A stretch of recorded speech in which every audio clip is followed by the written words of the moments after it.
everybody's gonna lose and everybody's gonna have it happen often. It sucks to hear that, but it's just part of it.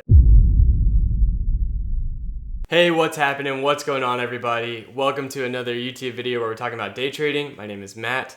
This is episode 4 of the trading course. In today's video, we're going to be talking about the losing mindset and how to get over it, right? So this hits super close to home for everybody watching this because we all lose trades. We all have losing days, weeks, months, etc.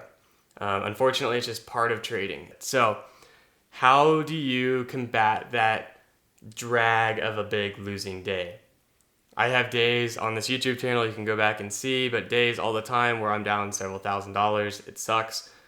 But what I found works the best is to take a step back, quickly analyze yourself, and then forget it even happened. And that is really hard to do, right? It's really hard to just be like, oh my God, I just lost $1,000.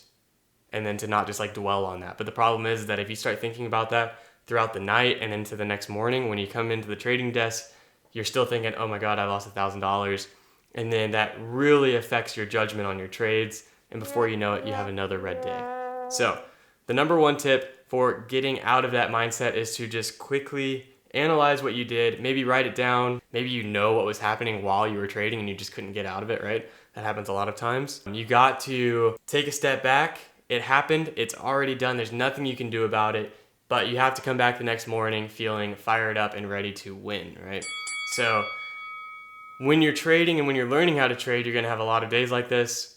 Unfortunately, a lot of screen time is just gonna help. You have to lose in order to learn how to lose, which is again, a big bummer, but it's just kind of part of the process that we've all gone through. So you're not alone if you're losing, and you will learn how to cope with it better and figure it out better. But again, the number one strategy I can provide to you is to say, quickly pull back, analyze, and then forget that it even happened, because the next day is a new day. The market's going to be moving, potentially even better than it was the day before. So you got to be sharp, you got to be on it, and you got to forget that the loss even happened. If this video was super helpful for you, make sure you smash the like button, subscribe down below for the next trading content in this course, and I will see you in the next video. Peace.